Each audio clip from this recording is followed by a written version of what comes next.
You're a dead man, Chen. David Morrison's voice hit Marcus like a bullet the moment he stepped into the office Monday morning. Every head in the bullpen turned. Every conversation stopped. I saw you. David continued, walking closer. Saturday, at Sunset Pier. Getting real cozy with our boss. Real cozy. Marcus's blood went cold. What exactly did you see? David smiled. The kind of smile that meant destruction. Everything. My name is Marcus Chen. I'm 52, a single father, an architect. And 72 hours ago, I accidentally saw my CEO topless at the beach. She caught me staring. Now someone else knows, and he wants me gone. Comment which city you're watching from so I can see how far this story travels. You're a dead man, Chen. The words echoed through the open office like a gunshot. Marcus froze 3 steps past the elevator. His briefcase suddenly felt like it weighed 100 pounds. Around him, 20 designers stopped typing. Stopped talking. Stopped breathing. David Morrison stood by the coffee machine, arms crossed, that shark smile spreading across his face. I don't know what you're talking about, Marcus said. Sure you don't. David walked toward him slowly, deliberately. Saturday. Sunset Pier. You and Diana Lawson. Ring any bells? Marcus's throat went dry. I was there with my daughter. I know, cute kid. But that's not what caught my attention. David stopped 2 feet away, lowering his voice just enough that only Marcus could hear. What caught my attention was you staring at our boss's chest, like you'd never seen a woman before. It was an accident. The wind. I don't care what it was. David's eyes were cold. What I care about is that Diana Lawson owes me that Henderson project. I've been here 11 years. 11 years. And you? You've been here 4. 4 years of kissing ass and playing the sad single dad card. I never... Save it. David leaned closer. I'm going to find out what's really going on between you two. And when I do, you're finished. He walked away, leaving Marcus standing in the middle of the office, with 24 pairs of eyes burning into his back. Sarah, the receptionist, caught his eye and mouthed, You okay? Marcus nodded. But he wasn't okay. He wasn't okay at all. 72 hours earlier. Daddy, you're getting sunscreen in my eyes. Hold still, Em. I am holding still. You're wiggling like a worm. Worms don't wiggle. They squirm. Mrs. Patterson told me. Marcus laughed. Fine. You're squirming like a worm. Now hold still. Emma made a face but stopped moving long enough for Marcus to finish coating her shoulders. 6 years old and already she had opinions about everything. He wondered where she got that from. Actually, he knew exactly where she got it from. Done. Go play. Emma bolted toward the water before he finished the sentence. Not past your knees, he shouted. She didn't look back. Classic Emma. Marcus dropped into his beach chair and let out a breath he'd been holding all week. First day off in 23 days. 23 days of late nights, impossible deadlines, and Diana Lawson's voice in his ear demanding more. Better, faster. His phone buzzed. He looked at it. Diana Lawson. Of course. Henderson Project, Monday, 7 a.m. Don't be late. Marcus typed back, I'll be there. What else could he say? Diana wasn't the kind of boss you negotiated with. She was the kind of boss who made grown men cry in conference rooms and didn't apologize afterward. He put the phone down and looked for Emma.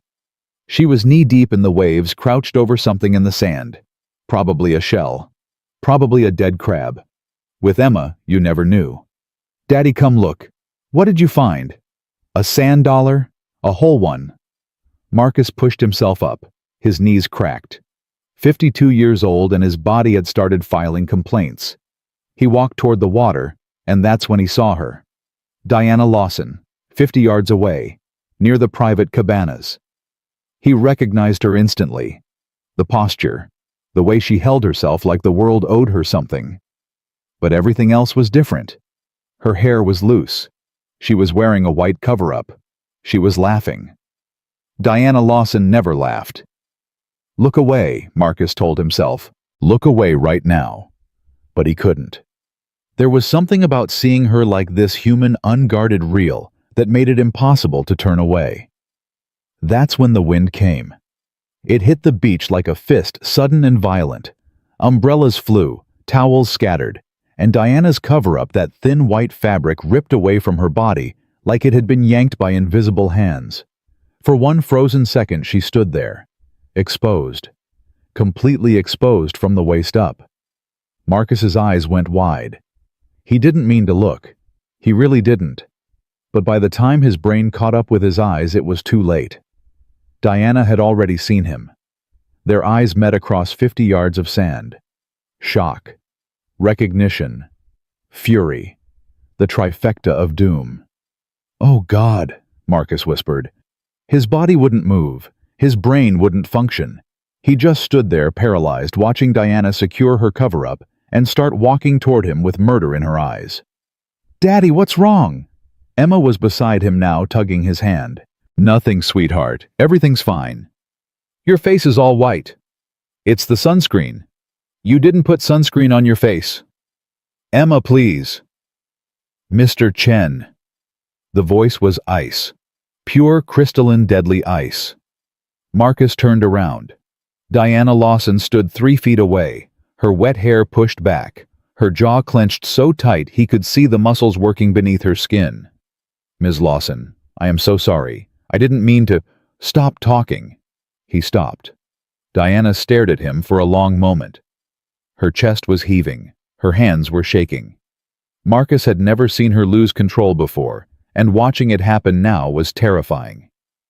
"What you saw," she said quietly, "was an accident." "Yes, completely. The wind." "I know it was the wind." Her voice cracked just slightly. "I know you didn't mean to see what you saw, but that doesn't change the fact that you did." "I understand. And I swear to you, I will never." "Who's this?" Emma had inserted herself between them, looking up at Diana with unfiltered curiosity. "Emma, not now." "Are you Daddy's boss?" "The mean lady." Marcus felt his soul exit his body. "Emma." But Diana's reaction surprised him. Instead of anger, something flickered across her face. Something almost like pain. "The mean lady," she repeated. "Daddy says you make him nervous because you're really smart and you never smile." "I smile." "Really?" "Because Daddy says Emma." Marcus grabbed his daughter's hand. "That's enough." But Diana was looking at Emma now, really looking at her, and something in her expression had shifted. "What's your name?" Diana asked. "Emma Chen. I'm 6 3/4. What's yours?" "Diana." "That's a princess name. Are you a princess?" "No, I'm an architect." "Like Daddy." "Your daddy works for me." Emma considered this. "So you're like a queen." Diana's lips twitched. Almost a smile. Almost. "Something like that?" Emma held up her sand dollar. "Look what I found. It's perfect. Do you want to see?" Marcus opened his mouth to intervene, but Diana was already crouching down, taking the sand dollar in her palm, examining it like it was a rare artifact. "Do you know what these are?" Diana asked, pointing at the small shapes visible through the shell. Emma shook her head. "Doves. Legend says when you break a sand dollar, you set the doves free and they carry your wishes to heaven." "Really?" "That's what my father told me." "Where's your father?" "He died a long time ago." Emma's face fell. "I'm sorry. My mommy went away too. But she's not dead. She just didn't want to be my mommy anymore." Marcus's heart split in half. Diana looked up at him, and for the first time since he'd met her, he saw something human in her eyes, something wounded. "Sometimes people leave because they're broken inside," Diana said softly. "Not because of anything you did." "That's what Daddy says." "Your daddy sounds smart." "He is. He draws buildings." I know, I've seen them. Diana stood brushing sand from her knees. They're very good. She was looking at Marcus now, and there was something different in her gaze. Something he couldn't quite name. Ms. Lawson. Diana, when we're not at the office. Diana, I really am sorry about what happened. I know, she paused. I also know you didn't look away immediately. Marcus felt his face burn. But you looked away, eventually. She tilted her head. Most men wouldn't have. I'm not most men. No. I'm beginning to see that. An awkward silence fell between them. Emma broke it by grabbing Diana's hand. Do you want to help build my sandcastle? Emma. I'm sure Ms. Diana has other things to do. But Diana was already being pulled toward Emma's construction site. I haven't built a sandcastle in 30 years, Diana said. Then you're probably really bad at it, Emma replied. Don't worry, I'll teach you. Marcus watched his boss, his terrifying, untouchable boss, get dragged across the beach by his 6-year-old daughter. He should stop this. He should intervene. He should. He followed them instead. For the next 30 minutes, Diana Lawson, CEO of Lawson Design Studio, terror of the Miami architecture world, was on her knees in the sand, taking instructions from a 6-year-old. No, the moat goes here. Why here? Because that's where the alligators live. Alligators. Every castle needs alligators. Marcus sat on his beach chair, watching in disbelief. Diana was focused, intent, treating this sandcastle like it was a $40 million development project. And Emma was bossing her around like she'd been doing it her whole life. You're actually pretty good at this, Emma announced. Thank you. I had a good teacher. Do you have kids? The question landed like a bomb. Diana's hands stopped moving. No, I don't. Why not? Emma, Marcus warned. It's okay. Diana resumed her work on the moat. I never found the right time, or the right person. Daddy doesn't have a person either. Emma. What you don't? Mrs. Patterson says you're married to your job. Diana looked at Marcus. Is that true? I work a lot. For me. Yes. And that keeps you from finding a person. Marcus didn't know how to answer that. The truth was complicated. The truth involved divorce papers and broken promises and a little girl who needed him to be everything. Life got complicated, he said finally. Diana nodded slowly. Life has a way of doing that. A woman approached Diana's sister based on their similar features. Diana? We should probably... She stopped when she saw the sandcastle. What are you doing? Building a castle. Obviously. With your employee. With his daughter. He just happens to be attached. The sister Melissa looked at Marcus with undisguised curiosity. You're the architect she's always talking about. Diana shot her sister a look that could kill. Diana talks about her employees, Marcus asked. Diana talks about you, Melissa corrected. Specifically, something about raw talent and wasted potential. Melissa, enough. But Melissa was grinning now. She also said you were... We're leaving. Diana stood abruptly, brushing sand from her legs. Now. But the castle isn't finished, Emma protested. Diana looked down at Marcus's daughter and something in her face softened. Some things are worth finishing slowly, so they're done right. She was talking about the castle. Marcus was sure she was talking about the castle. Will you come back? Emma asked. Maybe. Someday. Diana turned to leave, then paused. Mr. Chen. Yes. The Monday meeting. Consider it postponed. I'll send you the new time. She walked away before he could respond. Melissa lingered a moment longer. She likes you, she said quietly. And Diana doesn't like anyone. Then she was gone too. Emma waved until they disappeared from sight. Daddy? Yeah, sweetheart. She's not mean. She's just sad. Marcus looked at his daughter, this tiny, impossible creature who saw things adults spent years learning to ignore. I think you're right, Em. I think you're right. That night after Emma was asleep, Marcus sat on his back porch with a beer he didn't want. His phone buzzed. Unknown number. Thank you for today. Both the accident and the conversation with your daughter. I don't often encounter kindness. Marcus stared at the message. Who is this? Someone who doesn't smile very much. Despite everything, he laughed. How did you get my number? I'm your boss. I have everyone's number. That's terrifying. I prefer efficient. Same thing. A pause. Then, your daughter is remarkable. She gets it from her mother. The parts that aren't broken anyway. I'm sorry. About your wife. Ex-wife. And don't be. Some people aren't meant to stay. Another pause. Longer this time. My father used to say that people come into our lives for reasons we don't understand until later. What do you think he'd say about today? He'd probably say the wind was doing its job. Marcus smiled at his phone like an idiot. Good night, Diana. Good night, Marcus. First name basis now. Something had shifted, something neither of them had planned. Marcus finished his beer and went to bed. He had no idea that 200 yards down the beach, hidden behind a cabana, David Morrison had watched the entire thing.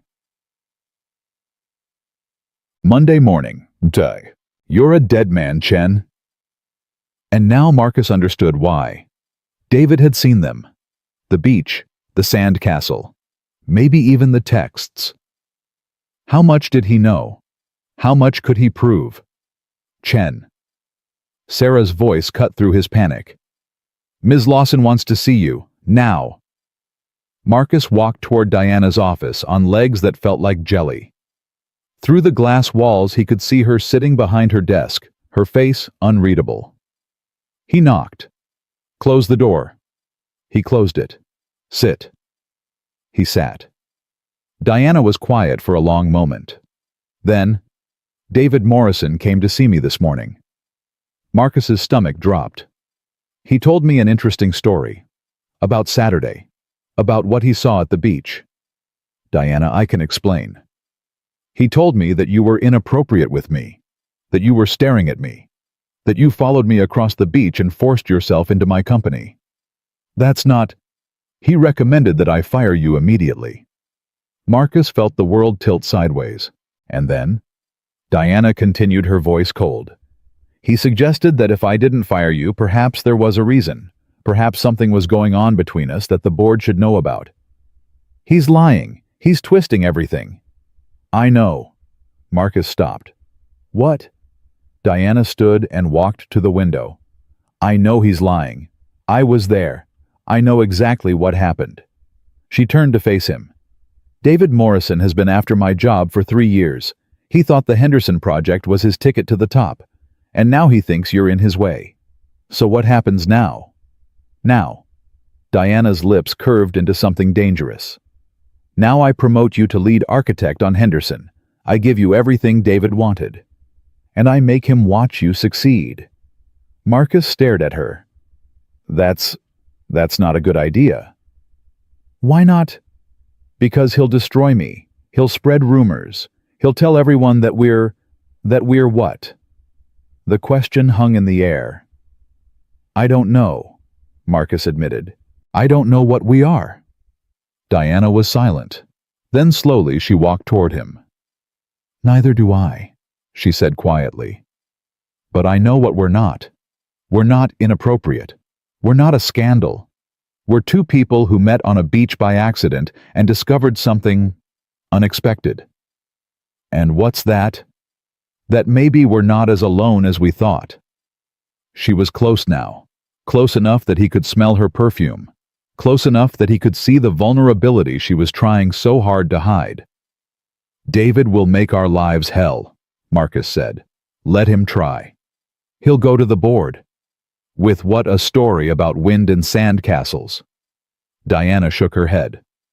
He has nothing, and by the time he figures that out, you'll have delivered the best project this company has ever seen. You have a lot of faith in me. I have faith in talent, and you, Marcus Chen, have more talent than anyone in this building. She paused. Including David Morrison. Including me. The words hit him like a wave. The meeting starts in 10 minutes, Diana said, stepping back, the professional mask sliding back into place. I suggest you prepare. Yes, ma'am. He turned to leave. Marcus. He looked back. Whatever this is between us, we figure it out later. After Henderson. After we've proven to everyone, including ourselves, that this promotion was earned. Agreed? Agreed. He walked out of her office and nearly collided with David Morrison, who was standing just outside the door. Enjoy it while it lasts, David said quietly. Whatever she promised you, it won't save you. Marcus looked him dead in the eye. We'll see. He walked back to his desk, his heart pounding, his mind racing. The war had just begun, and he had no idea which side would win. The Henderson meeting lasted 3 hours. Marcus walked out with sweat stains under his arms and a stack of notes that looked like they'd been written by a madman. Diana had thrown him into the deep end without a life jacket, and somehow impossibly he'd managed to swim. Not bad, Chen. He turned.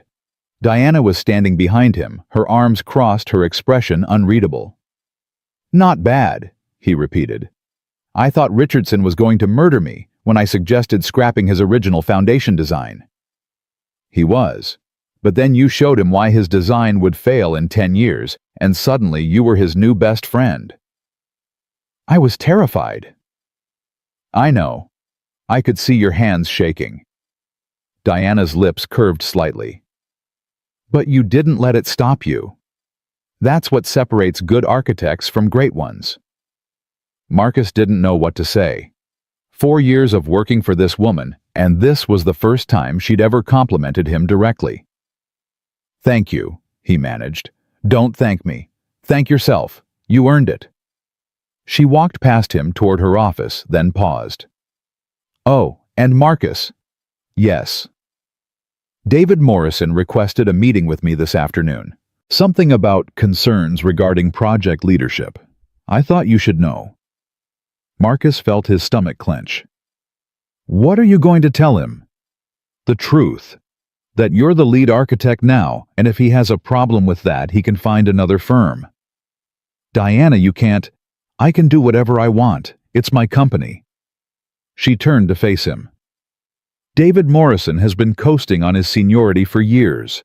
He takes credit for other people's work. He undermines anyone he sees as a threat, and he treats the junior staff like servants. I've tolerated it because he brings in clients, but I'm done tolerating. He'll make your life hell. He can try. Diana's eyes were cold. I've survived worse than David Morrison. She disappeared into her office, leaving Marcus standing in the hallway with 100 questions and no answers. The next 3 weeks were the hardest of Marcus's life. Every morning he woke at 5 to review plans before Emma got up. Every night he stayed at the office until 7, then rushed home to make dinner, help with homework, read bedtime stories. Every weekend he brought work home, spreading blueprints across the kitchen table while Emma played beside him. Daddy, you're always working. I know, sweetheart. I'm sorry. Is the mean lady making you? Marcus looked up from his laptop. Emma was sitting on the floor, surrounded by crayons and paper, drawing something that looked like a castle. Diana isn't mean, he said carefully. She just expects a lot from people. Why? Because she expects a lot from herself. Emma considered this. That sounds tired. It is, sweetheart. It really is. The phone rang. Marcus glanced at the screen. Diana Lawson. Hey, Em, can you give Daddy a minute? Emma nodded and went back to her drawing. Marcus answered. Hello? Are you still working? Always. It's 9 o'clock on a Saturday night. I'm aware. A pause. You should be resting. So should you. Why are you calling? Another pause longer this time. I don't know. I was reviewing the Henderson specs, and I saw your name on the file and I just... She trailed off. I don't know. Marcus leaned back in his chair. Diana Lawson, are you lonely? Don't be ridiculous. That's not a no. It's not a yes either. It's definitely not a no. He heard her exhale. Maybe, a little. My sister went back to New York and the apartment is quiet and I thought... She stopped. This is inappropriate. I shouldn't have called. I'm glad you did. You are? Yeah, I am. Silence. Then quietly. What are you doing right now? Reviewing the structural analysis for the Henderson East Wing while my daughter draws castles on the floor beside me. That sounds nice. It is nice, even when it's exhausting. Does she ever ask about her mother? The question caught Marcus off guard. Sometimes. Less than she used to. What do you tell her? The truth. That her mother loved her but wasn't able to stay. That sometimes people have to leave and it's not anyone's fault. Do you believe that? Marcus looked at Emma, still absorbed in her drawing, her small tongue poking out in concentration. I believe that Rebecca was broken in ways I couldn't fix. I believe she did what she thought was best, even if it hurt. And I believe that Emma deserves to grow up without hating her mother. You're a good father. I try. No, you are. I watch you, you know, at the office. The way you check your phone when you think no one's looking. The way you schedule meetings around school pickups. The way you bring her drawings to your desk and pretend you're not looking at them when you're stressed. Marcus's throat tightened. You notice all that. I notice everything. A pause. It's a curse, honestly. Diana. I should go. This was... I don't know what this was. This was two lonely people talking on a Saturday night. Nothing wrong with that. Everything's wrong with that. You work for me. I know. This can't happen. I know. Then why does it feel like it's already happening? Marcus didn't have an answer. Neither did she. Good night, Marcus. Good night, Diana. She hung up. Marcus stared at his phone for a long moment. Daddy? He looked down. Emma was holding up her drawing. I made this for the sad lady. It was a picture of three people on a beach, a tall man, a small girl, and a woman with dark hair standing beside them. Above them, Emma had drawn a sun with a smiley face. It's beautiful, Em. Will you give it to her? I don't know if that's a good idea. Why not? Because giving your boss a drawing from your daughter is crossing a line. Because David Morrison is looking for any excuse to destroy you. Because you're already in too deep and you know it. I'll think about it, Marcus said. Promise? Promise. Monday morning came too fast. Marcus walked into the office with Emma's drawing tucked inside his briefcase, telling himself he'd probably never show it to anyone. It was just a drawing. Just a child's crayon sketch of a moment that probably meant nothing. He made it halfway to his desk before David Morrison stepped into his path. Chen, a word. I'm busy, David. Make time. David's voice was loud enough to draw attention. Several designers looked up from their computers. Sarah raised her eyebrows from the reception desk. Fine, Marcus said. Talk. David smiled. That cold, calculated smile that made Marcus's skin crawl. I had an interesting conversation with Tom Richardson this weekend. Good for you. He told me about the Henderson meeting, how you suggested scrapping his foundation design, how Diana backed you up, how you basically humiliated him in front of the entire team. I didn't humiliate anyone. I pointed out a structural flaw that would have cost millions to fix down the line. That's not how Tom sees it. Then Tom needs to grow up. David's smile widened. Tom is on the board of directors. He plays golf with half the investors. And right now, He's very unhappy with the direction this project is taking. Marcus felt a chill run down his spine. What are you saying? I'm saying that board members talk, and when they talk, they ask questions. Questions like why Diana Lawson suddenly promoted a mid-level architect to lead a $40 million project. Questions like what exactly is going on between our CEO and her new favorite employee. Nothing is going on. Then why was she at the beach with you 3 weeks ago? That was a coincidence. Was it? Because I saw you, Marcus. I saw you talking. I saw your daughter with her. I saw the way she looked at you. David leaned closer. I know there's something there, and I'm going to prove it. You're delusional. Am I? We'll see. David stepped back. Enjoy your project while it lasts, Chen. It won't last long. He walked away, leaving Marcus standing in the middle of the office with fear crawling up his throat. This wasn't just professional rivalry anymore. This was war. Marcus spent the rest of the morning trying to focus on work, but his mind kept drifting to David's threat. Tom Richardson. The board. Questions about his relationship with Diana. What relationship they'd had, one conversation on the beach and one phone call on a Saturday night. That wasn't a relationship. That was... He didn't know what that was. You look like someone ran over your dog. Marcus looked up. Sarah was standing at his desk, holding 2 cups of coffee. I don't have a dog. Then you look like someone ran over your hypothetical dog. She set 1 cup in front of him. Drink. Talk. Not necessarily in that order. Marcus took the coffee. David Morrison is trying to destroy me.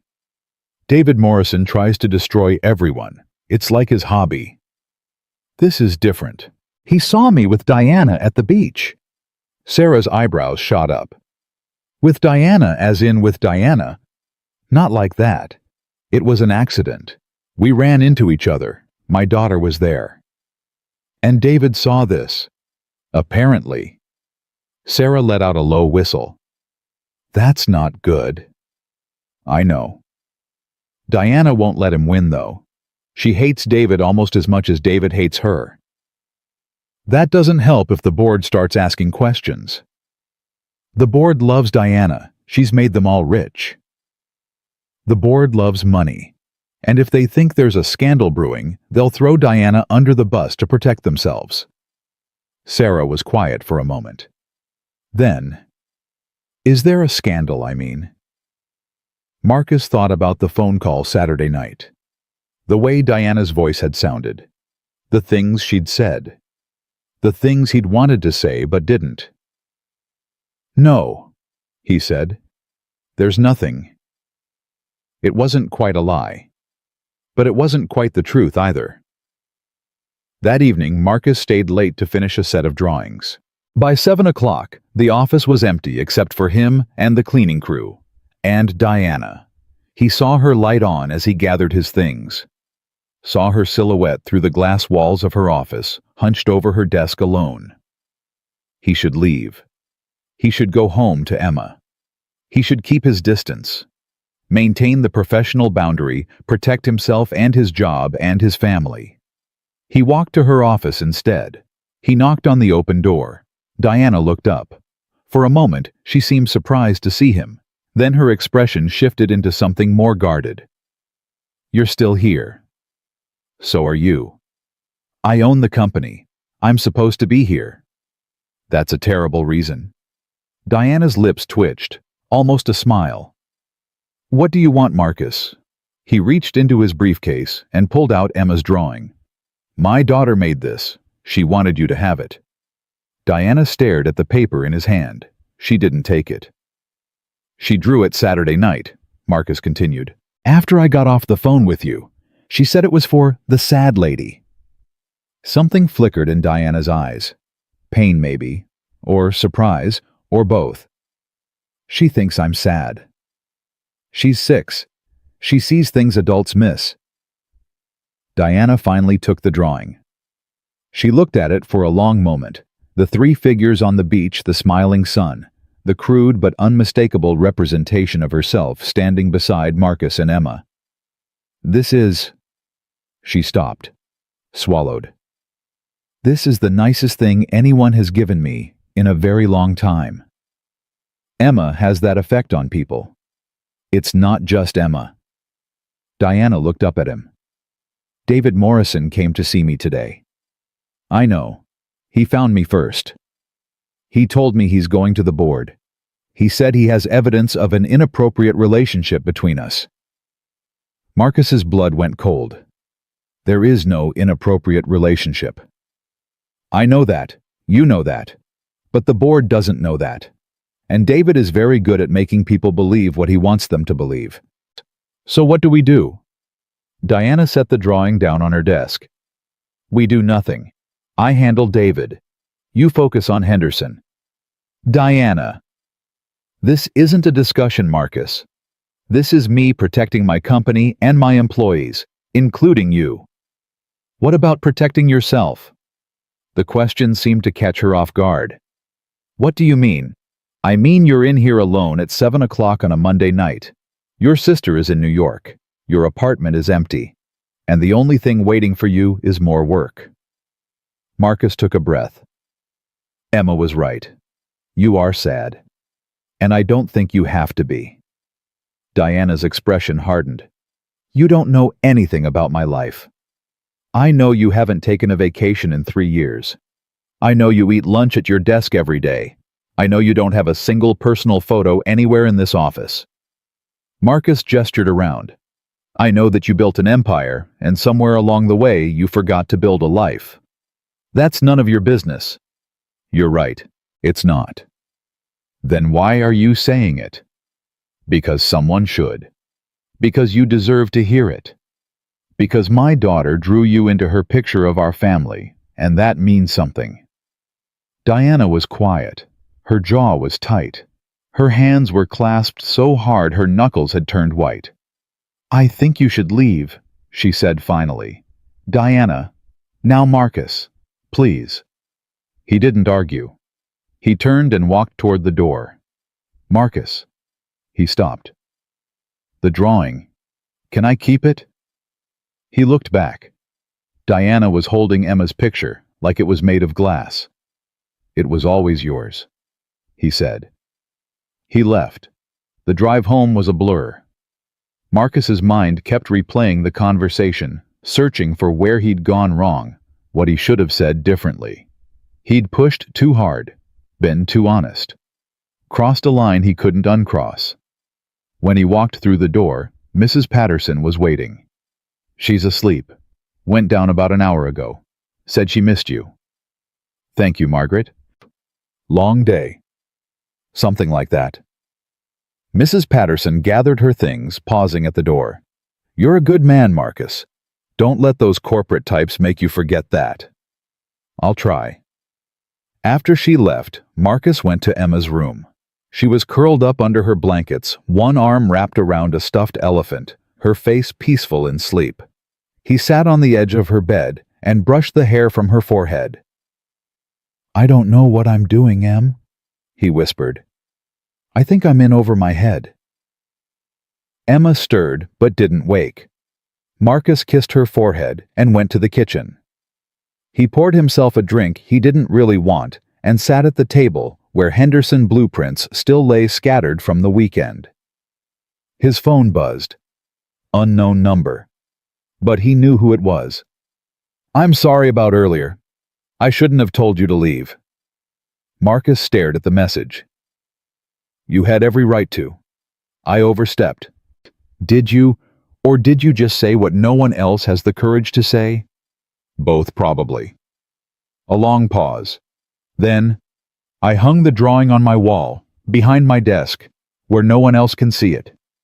Marcus's chest tightened. Why there? Because it's mine, and I don't want to share it. He didn't know what to say to that, so he said the only thing that felt true. She drew you as part of our family. That's how she sees you. How do you see me? The question hit him like a punch. I see someone who's been alone for too long. Someone who built walls so high she forgot there were people on the other side. Someone who deserves more than an empty apartment and a company that can't love her back. No response. Minutes passed. Marcus thought he'd gone too far again, that he'd pushed her away for good this time. Then, David's meeting with the board is Thursday. He's going to try to have me removed as CEO. Marcus's heart stopped. Can he do that? If he has enough votes, yes. And Tom Richardson is already on his side. Diana, what can I do? Nothing. This is my fight. Let me help. You can help by delivering Henderson, on time, under budget, perfectly. That's the only thing that will convince the board I'm still the right person to lead this company. And if that's not enough... A pause. Then I lose everything. Marcus wanted to drive to her apartment. He wanted to hold her. He wanted to tell her that everything would be okay, even if he didn't know if it would be. Instead, he typed, "You won't lose, not while I'm here." That's a big promise. I know. Why would you make it? Because of the beach. Because of the sand castle. Because of the way you looked at my daughter. Because of the sadness in your eyes that Emma saw before anyone else. Because somewhere in the past 3 weeks you stopped being my boss and started being something I can't name yet. Because some things are worth fighting for, he wrote, even when you don't know how it ends. The response came quickly. Good night, Marcus. Good night, Diana. Thursday was 4 days away. 4 days to save a project. 4 days to save a career. 4 days to save whatever was growing between them. Marcus looked at the Henderson blueprints spread across his table. He had work to do. Marcus didn't sleep that night. He sat at his kitchen table until 3 in the morning, reviewing every detail of the Henderson project. Foundation specs, structural calculations, material costs, timeline projections. If Diana was going to survive Thursday's board meeting, he needed to give her ammunition. Real, undeniable, impossible to argue with ammunition. By Tuesday morning, he had a plan. He dropped Emma at Mrs. Patterson's house at 6, arrived at the office by 6:30, and was waiting at Sarah's desk when she walked in at 7. "You look terrible," she said. "Thanks. I need your help." "With what?" "Everything you know about Tom Richardson. His investments, his connections, his history with Diana. Everything." Sarah's eyes widened. "Why?" "Because David Morrison is using him to take down Diana, and I'm not going to let that happen." Sarah studied him for a long moment.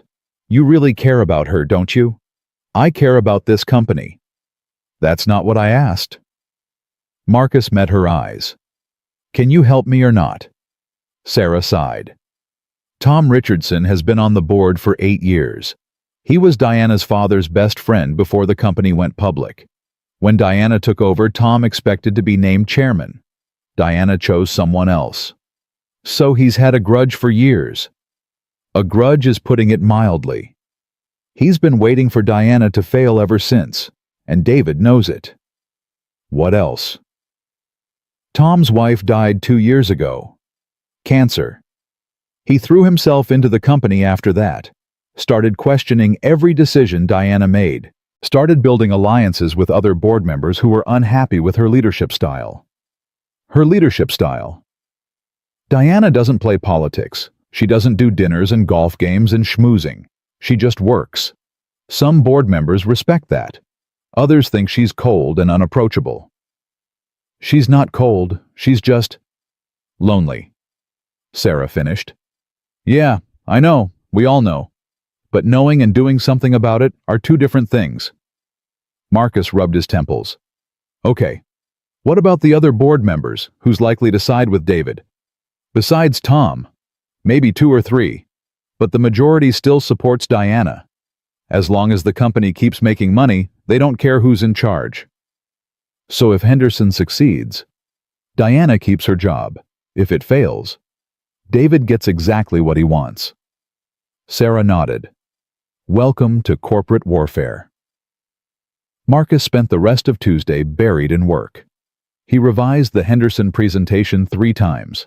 He called contractors to confirm timelines. He ran cost analyses until the numbers blurred in front of his eyes. At 4 o'clock, his phone rang. Diana. He answered immediately. Hello? Where are you? My desk. Working on Henderson. I need you in my office. Now. The line went dead. Marcus walked to Diana's office with dread pooling in his stomach. Through the glass walls, he could see her pacing her phone pressed to her ear, her free hand gesturing angrily. He knocked.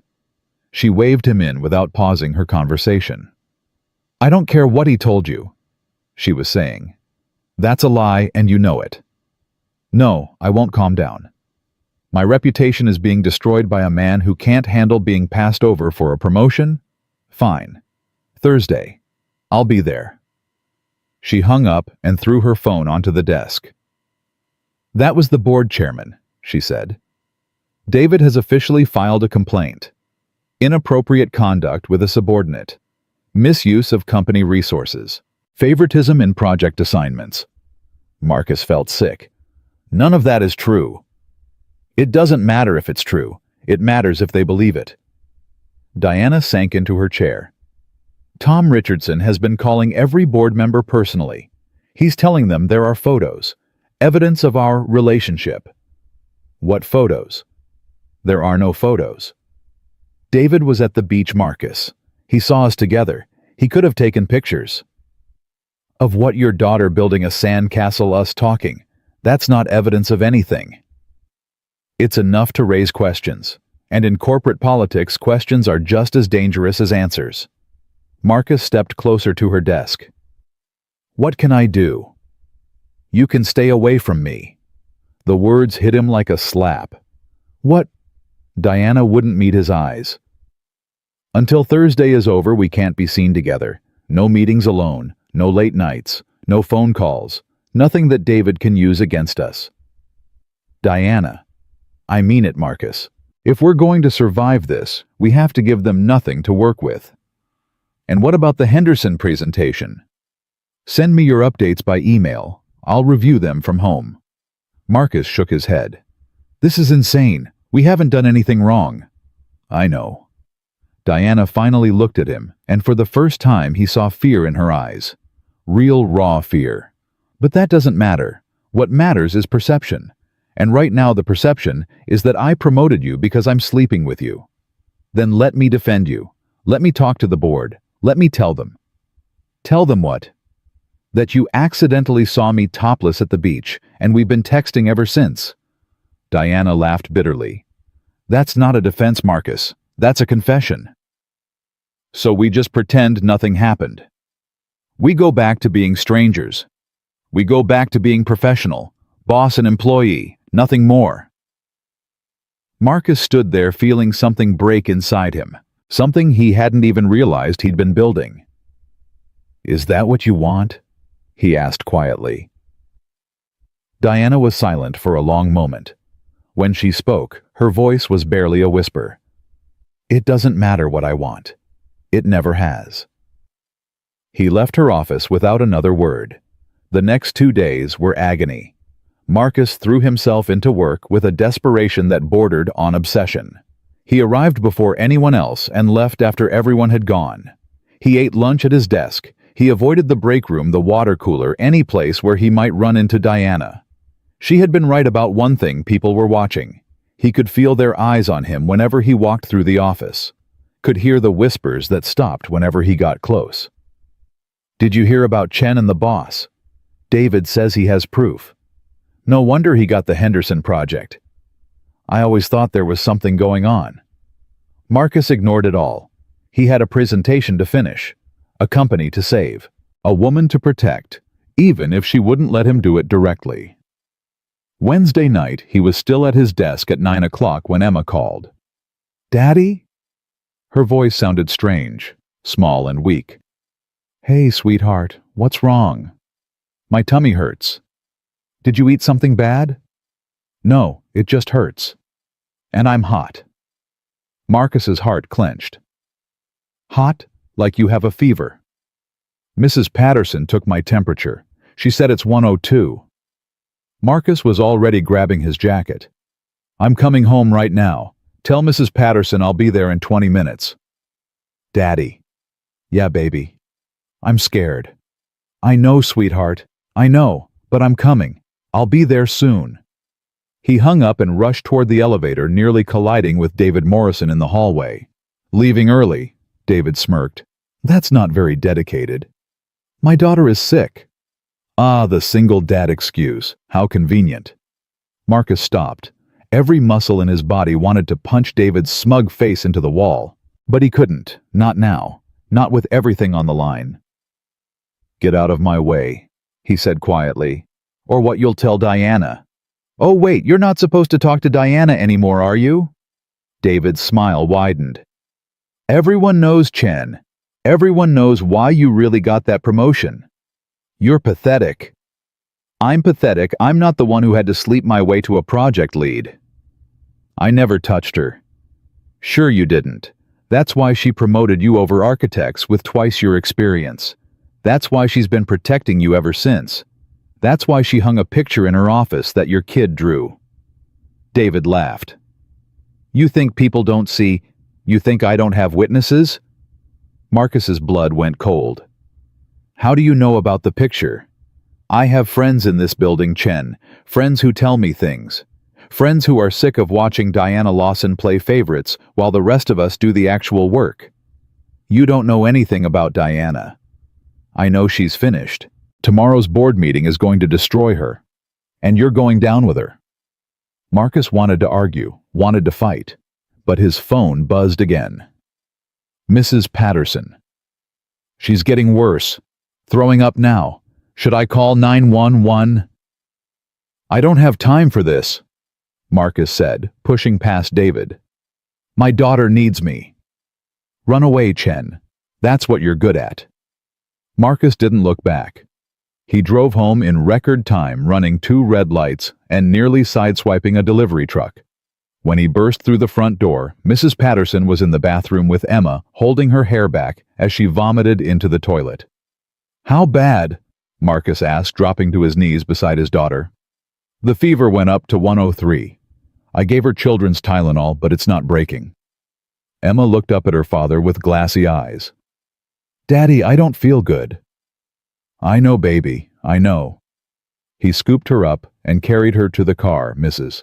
Patterson followed with a bag of extra clothes and a worried expression. Call me when you know something. I will. Thank you, Margaret, for everything. The emergency room was chaos. A Tuesday night in Miami meant car accidents, overdoses, and a waiting room full of people who looked worse than Emma. Marcus carried his daughter to the front desk and explained the situation to a nurse who barely glanced up from her computer. Take a number. We'll call you when there's a room available. Her fever is 103. Sir, there are people here with fevers of 105. Take a number. Marcus wanted to scream, wanted to throw something. But Emma was trembling in his arms, so he took the number and found a seat in the corner of the waiting room. Daddy, when can we go home? Soon, sweetheart. They're going to make you feel better, and then we'll go home. Promise. Promise. His phone buzzed. Email notification. Diana Lawson. The board meeting has been moved up. Tomorrow at 8 a.m. instead of 2 p.m. Tom Richardson's request. I need the final Henderson presentation by 6 a.m. Marcus stared at the message. 6 in the morning. That was 8 hours away. He hadn't finished the financial projections. He hadn't finalized the timeline charts. He was sitting in an emergency room with a sick child and a presentation that could save or destroy everything. He looked at Emma, her small body curled against his chest. He looked at his phone. For a long moment, he didn't move. Then he typed, I'll have it to you by 6. He spent the next 4 hours in the emergency room working on his laptop with one hand while holding Emma with the other. She was eventually seen by a doctor who diagnosed her with a stomach virus. Nothing serious, just fluids and rest and time. By 1 in the morning, they were back home. Emma was asleep in her bed, her fever finally breaking. Marcus sat at his kitchen table with coffee he didn't taste, and numbers that refused to make sense. 3 hours until deadline. 2 presentations still unfinished. 1 daughter who might wake up needing him at any moment. He worked until his eyes burned, until his fingers cramped, until the numbers started to swim and he couldn't tell if he was making progress or just moving words around. At 4:30, his phone rang. "Diana, you should be sleeping," she said. "So should you. I saw your email. The presentation is almost done. Almost. I'm finishing the last section now. Marcus." She paused. "Sarah told me about Emma, about the emergency room. She's okay. Just a virus. You didn't have to do this. You could have told me you needed more time. And give David another excuse to attack you. No. I made a promise. A promise to save my company. A promise to you." Silence. Then softly, "Why? You know why. I need to hear you say it." Marcus leaned back in his chair. He was exhausted, wrung out, too tired to lie. "Because 3 weeks ago my daughter saw something in you that I'd missed. She saw someone who needed to be seen, someone who'd been invisible for so long she'd forgotten what it felt like to matter to anyone." Marcus. "I see you now, Diana. I see the woman behind the company, and I'm not going to let David Morrison or Tom Richardson or anyone else destroy her." He heard her breath catch. "The board meeting is in 3 hours," she said quietly. "I know. Whatever happens today, I need you to know something." "What?" "That picture Emma drew, the one of the 3 of us on the beach." Diana's voice wavered. "It's the first time in 15 years that anyone made me feel like I could be part of something, part of a family, even if it was just a drawing." It wasn't just a drawing. No, it wasn't. Diana, after today. Let's get through today first. Then we can talk about after. Okay. Send me the presentation when it's done. I will. And Marcus. Yeah. Thank you for everything. She hung up. Marcus finished the presentation at 5:47. He sent it to Diana at 5:52. Then he went to check on Emma, found her still sleeping peacefully, and collapsed on the couch with his phone in his hand. He was asleep within seconds. He woke to the sound of his phone ringing. Sarah. He grabbed it. "Hello? Where are you?" "The meeting started 20 minutes ago." Marcus looked at his watch. 8:22. "I overslept. Emma was sick. I was up all night. Get here now. It's bad, Marcus. It's really bad." He was out the door in 3 minutes. Mrs. Patterson answered on the second ring, agreed to come over immediately, and told him to drive safely. He broke every speed limit between his house and the office. The boardroom was on the top floor. When Marcus arrived, the meeting was already in progress. Through the glass walls, he could see Diana standing at the head of the table, facing a row of stern-faced board members. David Morrison was seated at Tom Richardson's right hand, a satisfied smirk on his face. Marcus pushed through the door. Every head turned. "Mr. Chen," Tom Richardson said coldly, "this is a closed meeting. I have a right to be here. My name is on this complaint." "Your name is on this complaint because you're part of the problem." "I'm not part of any problem, and neither is Diana." David stood. "You see, this is exactly what I've been talking about. He doesn't even call her Ms. Lawson. It's Diana. First name basis with the CEO. Because she asked me to call her that." "Oh, I'm sure she did. I'm sure she asked you to do a lot of things." "David." Diana's voice cut through the room like a blade. "That's enough. Is it because I have statements from 3 employees who saw you 2 together at the beach? I have phone records showing late-night calls between your personal numbers. I have evidence that you promoted him over more qualified candidates just weeks after your little rendezvous. The promotion was based on merit. The promotion was based on whatever happened in your bedroom." Marcus moved before he could stop himself. His fist connected with David's jaw, sending him stumbling backward into the table. The room erupted. Board members shouted. Security was called. David was on the floor, hand pressed to his face, blood dripping from his split lip. "You're finished," David spat. "You're both finished." "Mr. Chen." Tom Richardson's voice was ice. "You've just assaulted a colleague in front of the entire board. I'm calling the police." "Call whoever you want." Marcus was shaking with rage. "But before you do, let me tell you something about your precious David Morrison." "Marcus, don't," Diana started. "He's been embezzling funds from the Peterson Project for 2 years. He's been padding invoices, skimming contractor payments, and hiding the money in offshore accounts.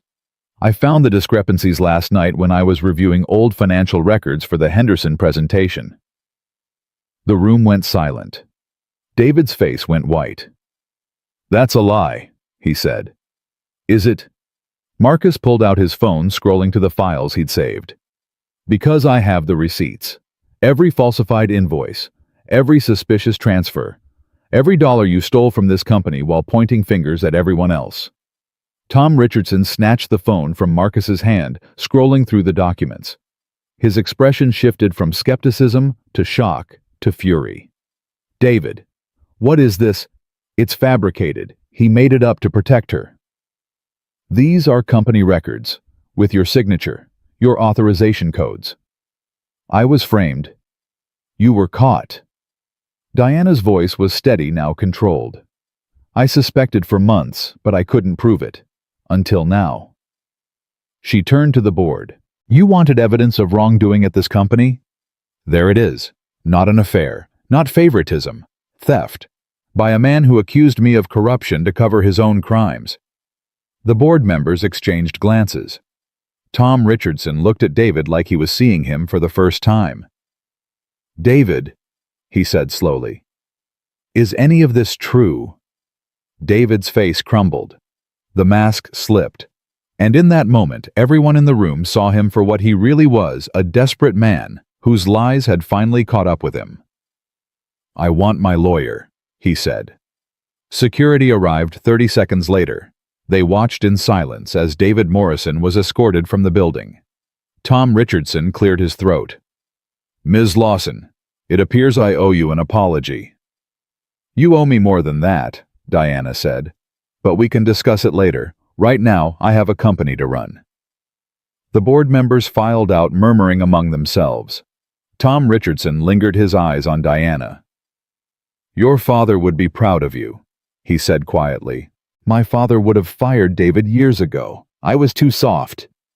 "You were thorough. There's a difference." He left. Diana and Marcus stood alone in the empty boardroom.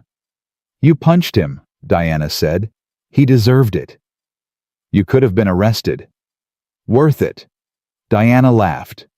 Actually laughed. The sound was surprising and beautiful, and everything Marcus didn't know he needed to hear. "You found the embezzlement records."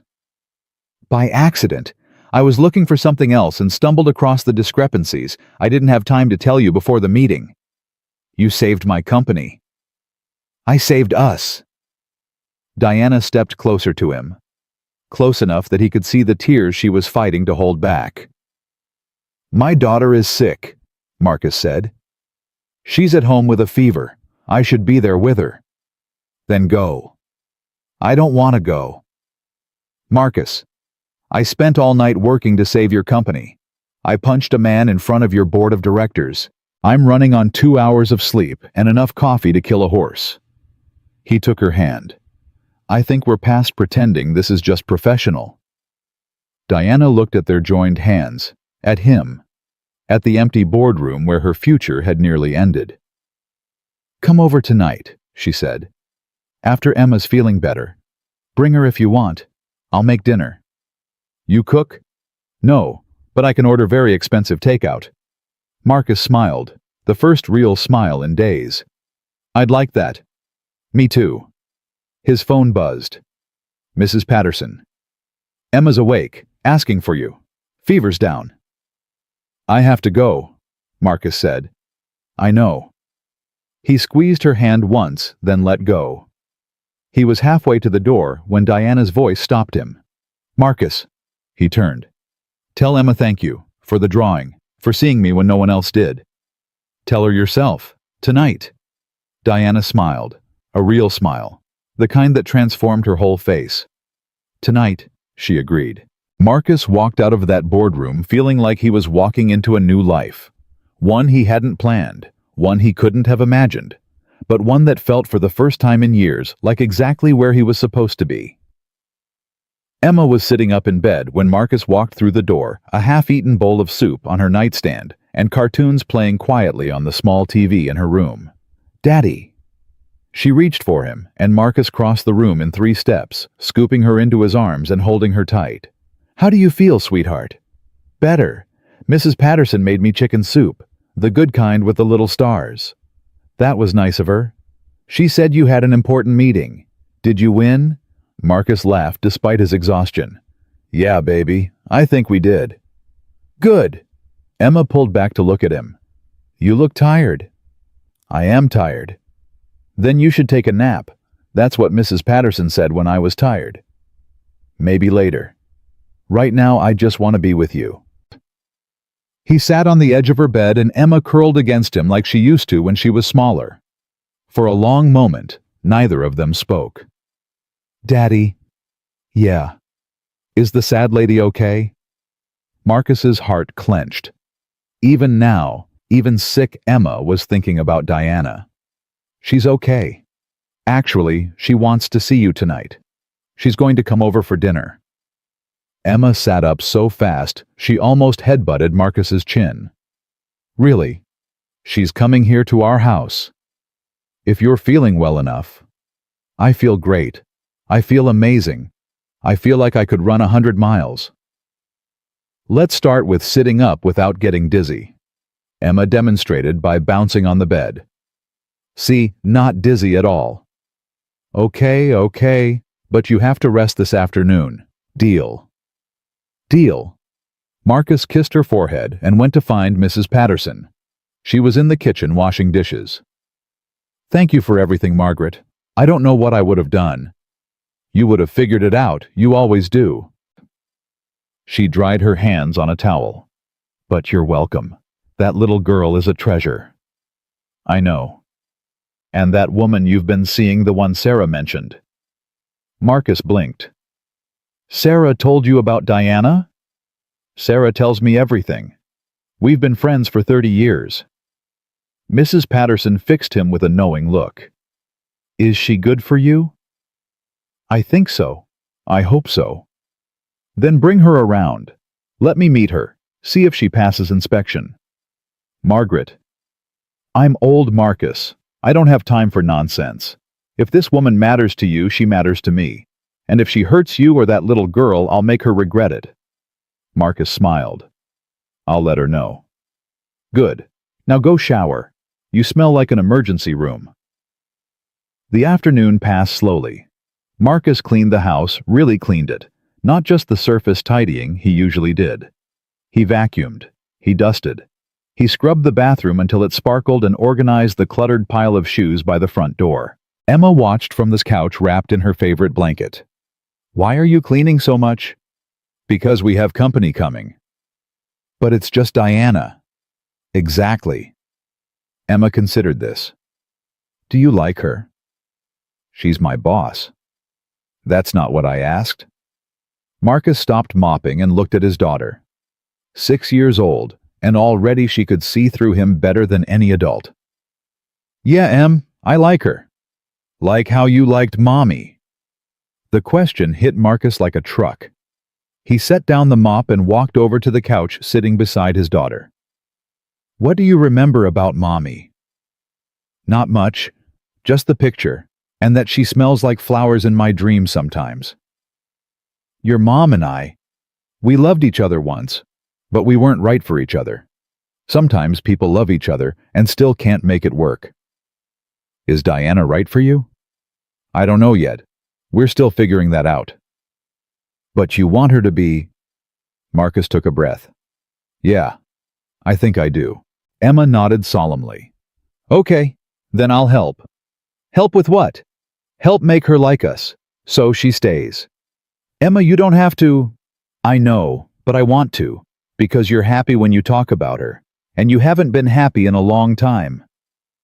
Marcus pulled his daughter close, burying his face in her hair so she wouldn't see the tears in his eyes. When did you get so smart? I was born smart. Mrs. Patterson says it's my superpower. She's right. Diana arrived at 7 o'clock. She was wearing jeans and a simple blouse, clothes Marcus had never seen her in before. In the office, she was always polished, professional, armored. Here, standing on his front porch with 2 bags of takeout and a nervous expression, she looked almost vulnerable. I didn't know what Emma liked, so I got a little of everything. Thai, Chinese, Italian. Some places deliver fast, and some places... Diana. What? You're rambling. She blinked. I don't ramble. You're rambling right now. I don't know what I'm doing. Diana shifted the bags in her hands. I've run a company for 15 years, but I have no idea how to do this. Do what? This. Dinner. With a man with someone who what? Diana looked at him. Really looked at him. Someone who matters. Before Marcus could respond, Emma appeared behind him. You came. Diana's face transformed. The nervousness melted away, replaced by something warm and genuine. I told you I would. Daddy said you were bringing food. What did you bring? I'm starving. Mrs. Patterson only let me have soup and crackers all day, and soup is boring. Don't tell her I said that. I brought everything. Are you feeling better? Much better. I only threw up twice today. Emma, Marcus groaned. What? She asked. Diana laughed. I appreciate the honesty. Can I come in? Emma grabbed her hand and pulled her inside. Come see my room. I cleaned it myself. Well, Daddy helped with the hard parts, but I did the rest. Marcus watched his daughter drag his boss down the hallway, chattering non-stop about her stuffed animals, and her drawings, and the sand dollar she'd found at the beach. The one you helped me find is on my shelf, Emma was saying. See? Right next to Mommy's picture. There was a pause. Then Diana's voice, quiet and gentle. She's very pretty. Daddy says I have her eyes. You do. They're beautiful eyes. Daddy says she loved me, but she couldn't stay. That must have been hard. Sometimes. But Daddy takes care of me. He's really good at it. Another pause. Are you going to stay? Marcus held his breath, waiting for the answer. I don't know, Diana said honestly. But I'd like to try. Okay, that's good enough for now. They emerged from Emma's room a few minutes later. Emma was showing Diana the drawing. She'd made a new one with more figures this time.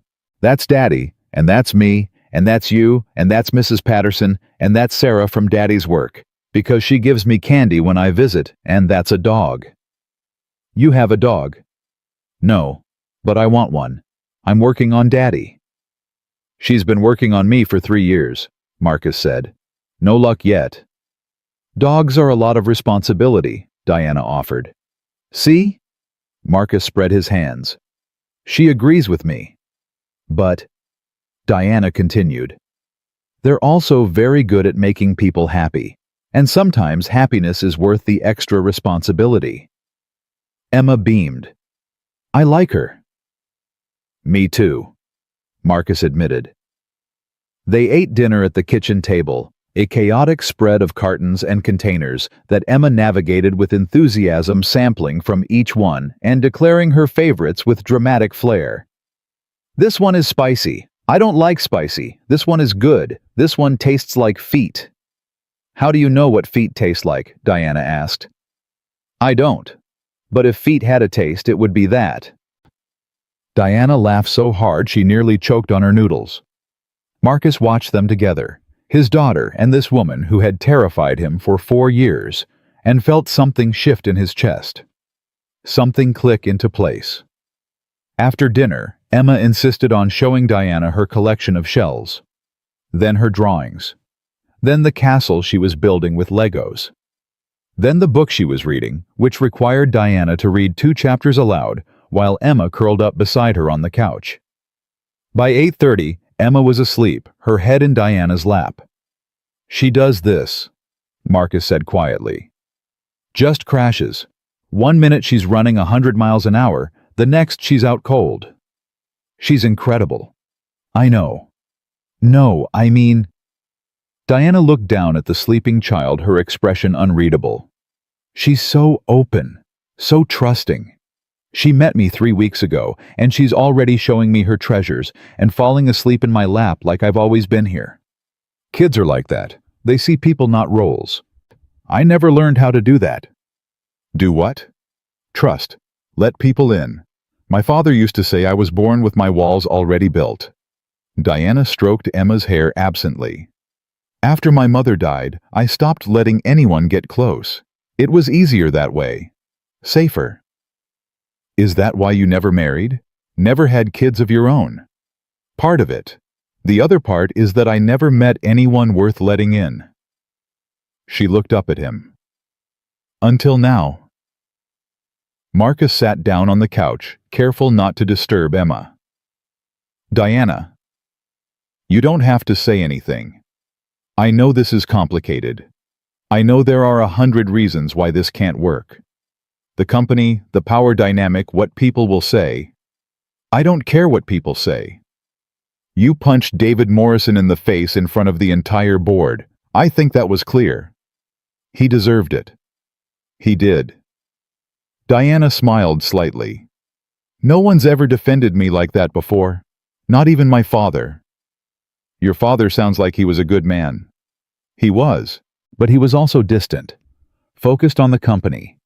He loved me and Melissa, but he didn't know how to show it.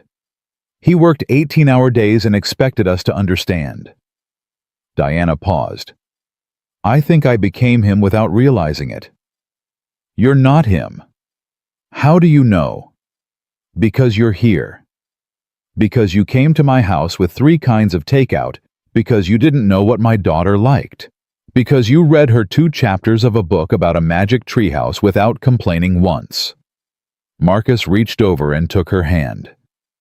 That's not someone who doesn't know how to love. That's someone who's been waiting for the right people to love.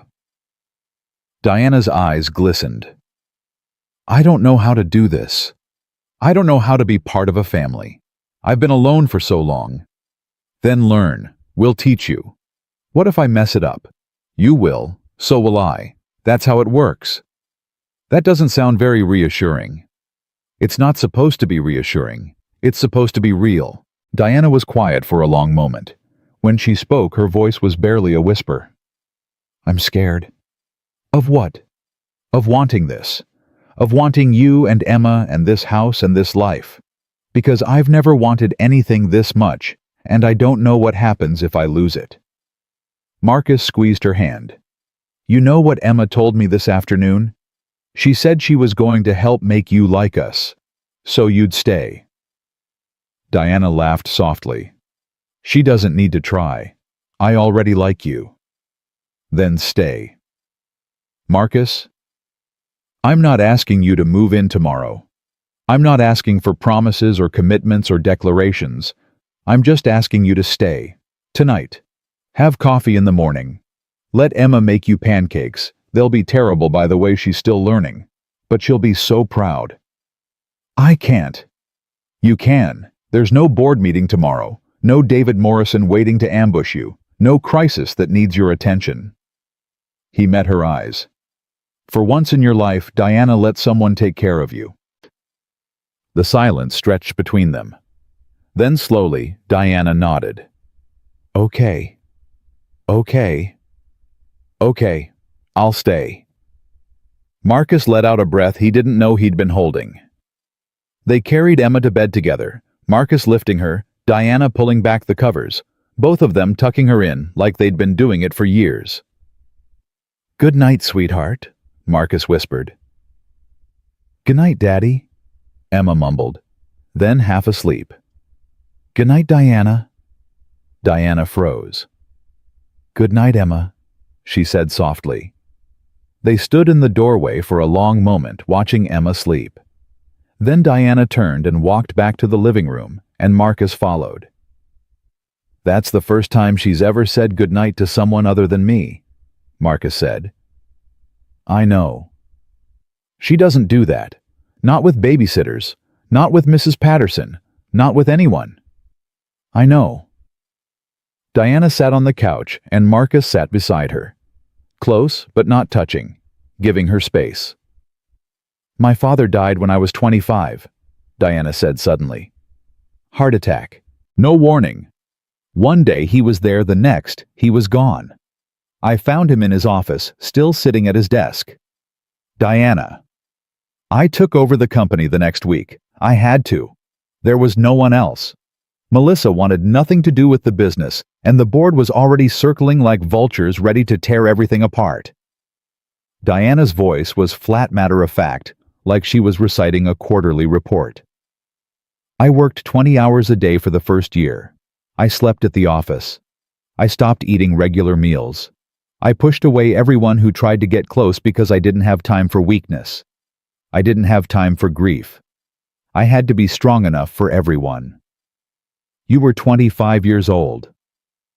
Age doesn't matter when people are depending on you. It does. It should have.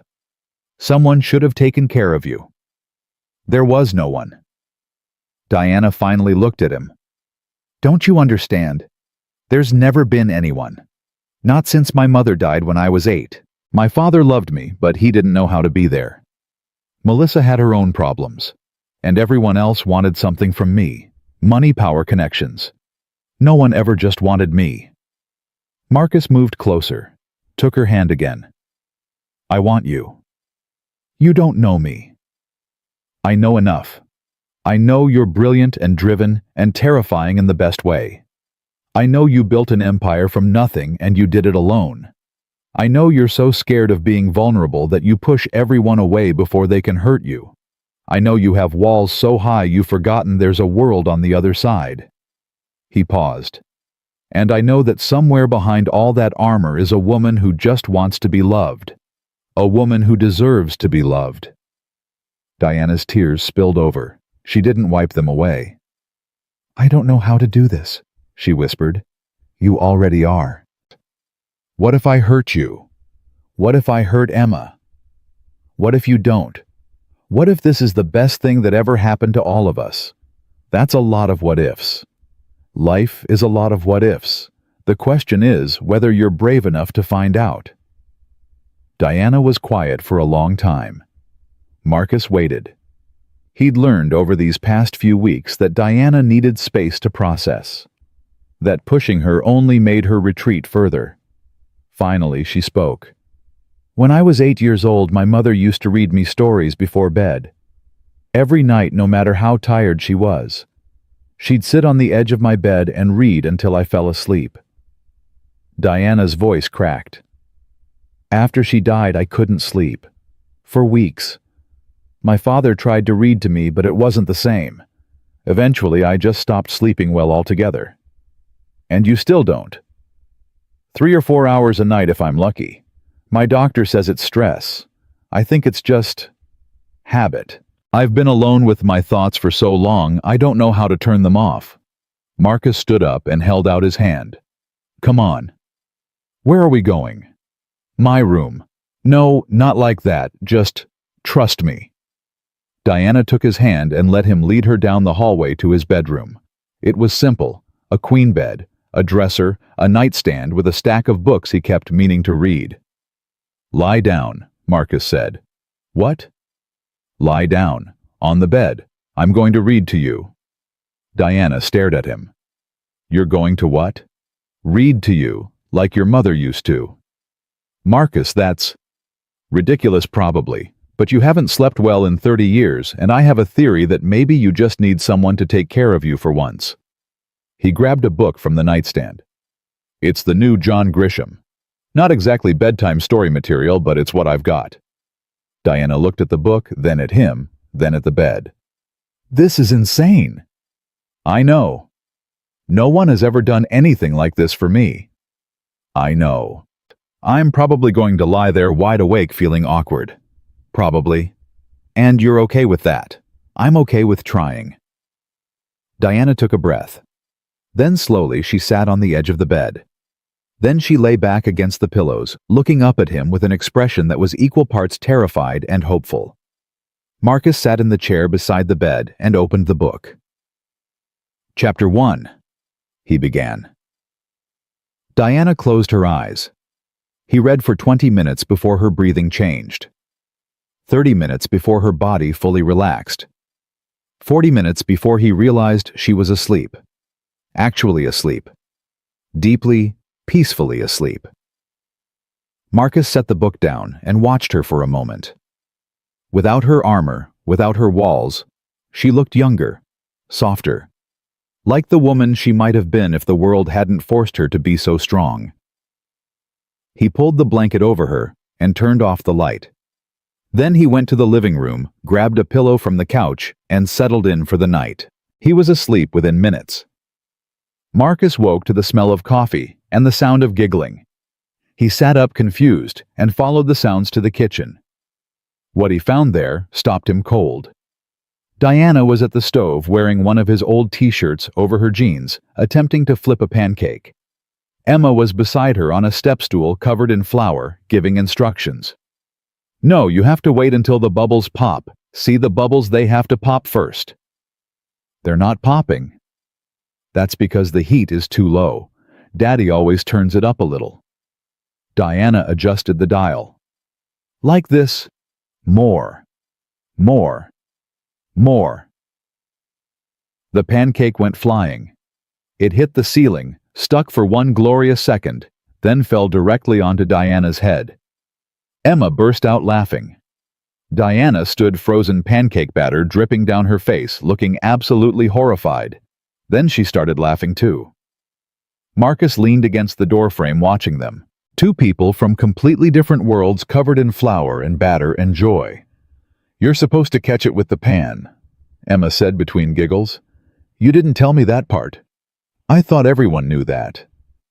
I don't cook, Emma. I've never cooked. I have people who cook for me. Well, your people aren't here, so you have to learn. Diana wiped batter from her eye. This is much harder than running a company. That's what Daddy says too. Marcus stepped into the kitchen. Need some help? Diana spun around, her face flushing red.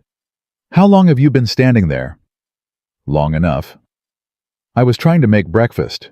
Emma said you liked pancakes, but I think I've made a mess instead. You definitely made a mess. Marcus took the spatula from her hand. But it's a good mess. The best messes always are. Emma tugged on Diana's shirt. Don't worry. Daddy will fix it. He's good at fixing things. Marcus looked at Diana, flour in her hair, batter on her face, wearing his shirt in his kitchen like she belonged there. Yeah, he said softly. I think I am. They ate breakfast together. The pancakes were uneven and slightly burned, but Emma declared them the best she'd ever had, and Diana looked so proud that Marcus didn't have the heart to disagree. Afterward, Emma went to watch cartoons, and Diana helped Marcus wash dishes. They worked in comfortable silence side by side at the sink. I slept for 8 hours, Diana said suddenly. I know. I checked on you a few times. 8 hours. I haven't slept 8 hours in... I can't remember how long. Maybe you just needed someone to read to you. Maybe I just needed you. Marcus dried his hands and turned to face her. What happens now? What do you mean? I mean the board meeting is over. David is gone. The Henderson project is saved. What happens with us? Diana set down the dish she was washing. I don't know. I've never done this before. Any of this. Neither have I. Not really. Not after Rebecca. What do you want to happen? Marcus thought about it. About the past 3 weeks, about the beach and the sandcastle and the late-night phone calls, about Emma's drawings and Diana's tears and the way she looked when she finally let her walls down. I want this, he said, whatever this is. I want more mornings like this one. I want to read to you until you fall asleep. I want to watch Emma teach you how to make pancakes. I want to figure out what this is together. And the company, the power dynamic. What people will say. We figure it out. One day at a time. Diana was quiet. Then she reached up and touched his face. Her fingers were warm and slightly damp from the dishwater. "One day at a time," she repeated. "Is that a yes?" "It's a maybe, a very strong maybe." "I'll take it." She smiled. And then, before he could think about it, before he could talk himself out of it, Marcus leaned in and kissed her. It was soft, gentle, a question more than a statement. Diana answered by pulling him closer. When they finally broke apart, Emma was standing in the doorway with a grin that stretched from ear to ear. "I knew it," she said. "Emma, I knew you liked each other. I told Mrs. Patterson and she said I was probably right, and I was right." Emma bounced on her feet. "Does this mean Diana is going to be my new mom?" Marcus froze. Diana froze. "Sweetheart," Marcus started. "It's not that simple." "Why not?" "Because adults have to take things slow. We have to make sure. Make sure what you like her. She likes you. She makes good pancakes. Well, not good pancakes, but she tries. That's what matters." Diana knelt down to Emma's level. "Your daddy's right. This is complicated. There's a lot we need to figure out. But you want to figure it out?" "Yes, I do." "And you're going to stay." Diana looked up at Marcus, then back at Emma. "I'm going to try," she said. "Is that okay?" Emma threw her arms around Diana's neck. "That's perfect." Marcus watched them embrace his daughter and the woman he was falling in love with, and felt something in his chest finally settle. They still had a long way to go. There would be challenges, obstacles, complications neither of them could predict. But right now, in this moment, in this messy kitchen, filled with burned pancakes and spilled flour and more love than Marcus had felt in years, right now was enough. 6 months passed faster than Marcus thought possible. The Henderson project became the crown jewel of Lawson Design Studio. Every deadline met. Every budget target hit. Every stakeholder impressed.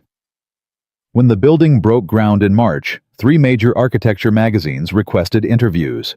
When the structural framework went up in May, Forbes ran a feature on Diana's leadership and the revolutionary approach that had transformed her company. They didn't mention Marcus by name. Diana insisted. "The spotlight will make you a target," she said one evening, reviewing the interview transcripts at his kitchen table while Emma did homework beside them. "Trust me, I've lived in it for 15 years. It's not as glamorous as it looks. I don't want glamour. I just want credit for my work. You'll get credit, the right kind, from the people who matter." Diana reached over and squeezed his hand. Patience. Marcus was learning that patience meant something different to Diana than it did to most people. For Diana, patience was a strategy, a calculated move in a game she'd been playing since she was 25 years old. She didn't rush because rushing led to mistakes, and mistakes led to weakness, and weakness led to people like David Morrison circling like sharks. David Morrison. The name still made Marcus's jaw tighten. The embezzlement investigation had uncovered more than anyone expected. $2 million over 4 years, siphoned through fake vendors and phantom invoices. David had been arrested 3 weeks after the board meeting, released on bail, and promptly fled to a country without extradition treaties. Tom Richardson had personally apologized to Diana. Twice. The second time he'd brought flowers. "I underestimated you," he'd said. "Your father would be proud." Diana had accepted the flowers and said nothing. Later at Marcus's house, she'd thrown them in the trash. "He's not sorry," she said. "He's covering his ass." If David had succeeded, Tom would have been the first to celebrate. So why accept the apology? Because I'm playing a long game, and in the long game, you don't make enemies you don't need. Marcus was learning that too. The long game, the patience, the strategy. He was also learning how to be part of something bigger than himself. Diana had dinner at his house 3 times a week now, sometimes 4. She kept a toothbrush in his bathroom and a change of clothes in his closet. Emma had started calling her Diana instead of the sad lady, and somewhere along the way that had shifted to Di, which Diana pretended to hate but secretly loved. "No one calls me Di." "I call you Di," Emma said. "You're 7. You can call me whatever you want." "Okay, Di." Diana rolled her eyes, but Marcus saw the smile she was trying to hide. They hadn't talked about the future. Not directly, not in concrete terms. There were too many variables, too many complications, too many ways it could all fall apart. But there were moments, small quiet moments, when Marcus let himself imagine what it might look like. Diana at Emma's soccer games. Diana at parent-teacher conferences. Diana at Christmas morning, watching Emma tear through wrapping paper with the kind of wild abandon that only children could muster. Diana staying. Forever. He didn't say it out loud. Neither did she. But it was there hanging between them like a promise neither of them was quite brave enough to make. Until Emma got sick again. It happened in June, 3 days before the Henderson ribbon-cutting ceremony. Emma woke up with a fever that wouldn't break a cough that rattled her small chest and eyes that were glassy and unfocused. "Daddy, I don't feel good." Marcus had her in the car within minutes. By the time they reached the hospital, her fever had spiked to 104, and the doctors were using words like pneumonia and observation and possible complications. Marcus called Diana from the waiting room, his hands shaking so badly he could barely hold the phone. "I'm coming," she said. "The ceremony is in 3 days. You have meetings. You have—" "I'm coming." She was there within the hour. Marcus was sitting in the corner of Emma's room watching his daughter sleep when Diana walked through the door. She didn't say anything. She just crossed the room, sat down beside him, and took his hand. They stayed like that for a long time. "The doctors say it's bacterial," Marcus finally said. "They caught it early. She should be fine in a few days." "Should be." "The antibiotics need time to work. If her fever doesn't break by tomorrow, they might need to do more tests." Diana's grip on his hand tightened. "She's going to be okay. You don't know that. I know that little girl is the strongest person I've ever met. She survived losing her mother. She survived being raised by a workaholic architect who forgets to buy groceries. She survived teaching me how to make pancakes." Diana's voice cracked. "She's going to survive this." Marcus looked at her. Really looked at her. Diana's eyes were red. Her makeup was smudged. She was wearing yoga pants and an old Lawson Design t-shirt, like she'd thrown on the first clothes she could find. "You've been crying," he said. "I don't cry." "Diana." She looked away. "On the drive here. A little. I thought about what you said about how you called me and said Emma was sick and I couldn't breathe. I couldn't think. All I could think about was getting here. Being here.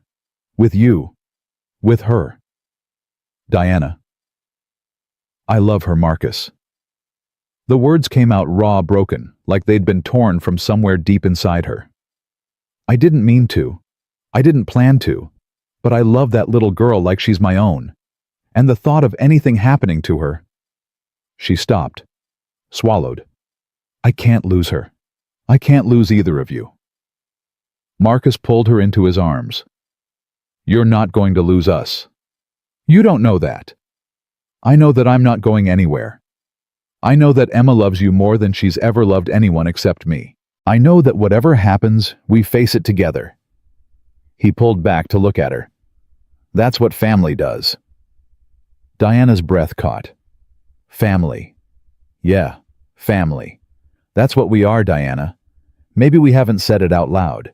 Maybe we've been too scared to admit it. But that's what this is. You, me, Emma. A family. I've never had a family. Not really. Not since my mother died." "You have one now." Diana was quiet for a long moment. Then slowly she nodded. "A family." She repeated like she was testing the word, tasting it. "I like the sound of that." Emma's fever broke the next morning. The doctors called it a textbook recovery. Antibiotics working as intended. No complications. No long-term concerns. She'd need to rest for a few days, but she'd be fine. When Marcus told Emma the news, she looked past him to Diana, who was standing in the doorway. "Are you staying?" Emma asked. "I'm staying." "Good. Because I had a dream last night that you left and I didn't like it." Diana walked to the bed and sat beside Emma. "I'm not going anywhere. I promise. Cross your heart. Cross my heart." Emma held out her pinky. "Pinky, swear." Diana looked at the small finger extended toward her. Then she hooked her own pinky around Emma's. "Pinky, swear." Emma smiled and closed her eyes. Within seconds, she was asleep again. Diana looked up at Marcus. "What?" he asked. "Nothing. Just, this is real, isn't it? This is actually happening." "Yeah, it is." "I'm terrified." "Me too." "But you're staying anyway." "I'm staying anyway." Diana smiled, and in that smile, Marcus saw something he'd never seen before. Hope. The Henderson ribbon cutting was rescheduled. Diana made the call herself, telling the investors and board members that a family emergency had taken priority. Some of them grumbled. Tom Richardson asked pointed questions about timing and commitment. Diana didn't flinch. "My family comes first," she said. "If that's a problem, you can find another CEO." No one found another CEO. The ceremony took place 2 weeks later on a sunny Saturday afternoon. Emma was there fully recovered, wearing a new dress she'd picked out specifically for the occasion. "I want to look pretty," she'd said. Like Diana. Diana had helped her get ready, braiding her hair and letting her borrow a small necklace, a simple gold chain with a tiny dove pendant. "This was my mother's," Diana said, fastening it around Emma's neck. "She gave it to me before she died. I've never let anyone else wear it." Emma touched the pendant with reverent fingers. "Are you sure?" "I'm sure. It looks better on you anyway." The ceremony itself was everything Marcus had worked for. Journalists snapped photos of the gleaming steel framework. Investors congratulated Diana on another successful project. Tom Richardson gave a speech about visionary leadership that almost sounded sincere. But the best moment came after the official program ended. Marcus was standing near the construction site, looking up at the building he'd designed when Diana appeared beside him. "Congratulations," she said. "Congratulations to you. This is your company." "This is our company. I couldn't have done this without you." Marcus turned to face her. "You know, 6 months ago I was terrified of you. I thought you were cold and unapproachable and impossible to please." "I am cold and unapproachable and impossible to please. You're also the kindest person I've ever met. You just hide it better than most." Diana laughed softly. "I've had a lot of practice."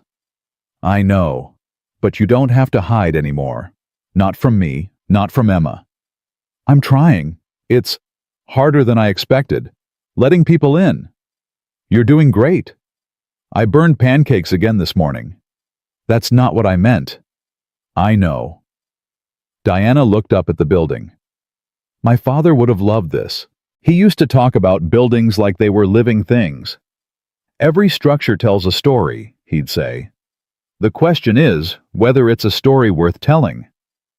"Is this one worth telling?" "I think so. It's about second chances, about building something beautiful from the ground up." Diana paused. "About finding family in unexpected places." Marcus took her hand. "That sounds like a good story." "It is. The best one I've ever been part of." They stood there in silence, watching the sun glint off the steel framework, their fingers intertwined. "Daddy, Diana. Come look." Emma was waving at them from across the site, standing next to a small patch of grass where someone had planted flowers. They walked over together. "Look," Emma said, pointing at a cluster of white blooms. "Doves." Diana knelt down beside her. "Those are actually called peace lilies, sweetheart. They look like doves, like the ones in the sand dollar. You're right. They do look like doves. Can we plant some at home in our garden?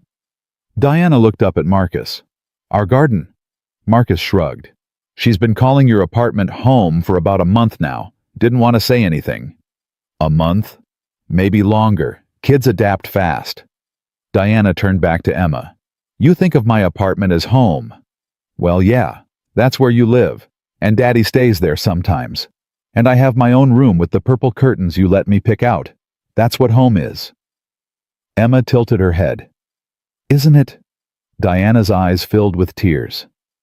Yeah, she whispered. That's what home is. 1 year to the day after the beach incident, Marcus took Diana and Emma back to Sunset Pier. It was Emma's idea. We should celebrate, she said at breakfast. It's our anniversary. Anniversary of what? Diana asked. Of when you became family. Duh. Marcus and Diana exchanged glances.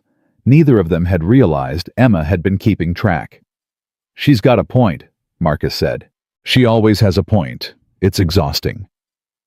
I heard that, Emma called from the living room. So, they went to the beach. The same beach where everything had started. The same stretch of sand where Diana's cover-up had blown away, where Emma had found her sand dollar, where 3 strangers had become something more. The wind was gentler today. The sun was warmer, and everything felt different. Emma ran ahead, her feet kicking up sand as she raced toward the water.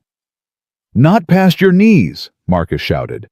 I know Daddy, Diana laughed. Does she ever actually listen to that rule?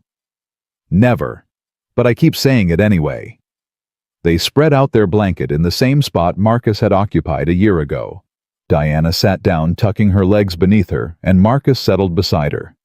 1 year, Diana said quietly. 1 year. A lot has changed. Everything has changed. Diana was quiet for a moment, watching Emma splash in the shallow waves. I was so scared that day, she finally said. When the wind caught my wrap, when I saw you looking at me, I thought my life was over. I thought everyone would find out, and the board would lose confidence, and everything I'd built would come crashing down. Instead, your life was just beginning. I didn't know that then. Neither did I. Marcus took her hand. I thought you were going to fire me. I almost did, for about 30 seconds. What stopped you? Emma. The way she looked at me. The way she offered me a sandwich like I was just another person at the beach, not some terrifying CEO. Diana smiled. She saw right through me. She does that. I know. It's terrifying and wonderful at the same time. Emma came running back, breathless and grinning. I found another sand dollar, look. She held it up proudly. It was whole perfect without a single crack. That's beautiful, sweetheart, Marcus said. Can we break it to let the doves out? Diana reached out and took the sand dollar. Are you sure it's perfect? You might want to keep it that way. But then the doves can't fly. They'll be stuck inside forever. Some people think it's better to keep things perfect, unbroken, safe. That's silly. Things aren't supposed to be stuck. They're supposed to be free. Diana looked at the sand dollar for a long moment. Then carefully, she broke it in half. 5 tiny dove-shaped pieces fell into her palm. Make a wish, she said, handing them to Emma. Emma squeezed her eyes shut, clutching the doves tight. Then she threw them into the air, watching them scatter in the wind. What did you wish for? Marcus asked. I can't tell you. That's the rule. Since when? Since always. Everyone knows that. Diana laughed. She's got you there. Emma plopped down between them on the blanket, sandy and wet and perfectly happy. I love it here, she announced. Can we come back every year on our anniversary? I don't see why not, Marcus said. Promise. Promise. You too, Diana. You have to promise. Diana looked at Emma, then at Marcus, then at the ocean stretching endlessly toward the horizon. I promise, she said. They stayed at the beach until sunset. Emma built sandcastles. Diana helped, getting steadily better at it over the course of the afternoon. Marcus took photos, dozens of them, more than he'd taken in years. When the sun started to sink toward the water, painting the sky in shades of orange and pink, Emma fell asleep on the blanket, exhausted from the day. Diana and Marcus sat beside her, watching the waves roll in. "I have something to ask you," Diana said. "Okay." She reached into her pocket and pulled out a small box. Marcus's heart stopped. "Before you say anything," Diana continued, "I know this is unconventional. I know traditionally you're supposed to be the one doing this, but I've never been traditional, and I'm not about to start now." She opened the box. Inside was a ring. Simple, elegant. A band of white gold with a small diamond that caught the fading light. "Diana, let me finish." She took a breath. "1 year ago, the worst moment of my life turned into the best thing that ever happened to me. I was humiliated and exposed and terrified, and then I looked across the beach and saw a man with kind eyes and a daughter who could see through walls. And somehow, impossibly, that became this. Us. A family. Diana. I spent 30 years building walls. You and Emma tore them all down. I spent 30 years believing I didn't deserve love. You and Emma proved me wrong." Diana's voice cracked. "I don't want to spend another day wondering what we are. I don't want to keep waiting for the other shoe to drop. I want to be your wife, Marcus. I want to be Emma's mother. I want to come home to you every night and wake up beside you every morning and grow old watching that little girl become the incredible woman she's going to be." She held out the ring. "Will you marry me?"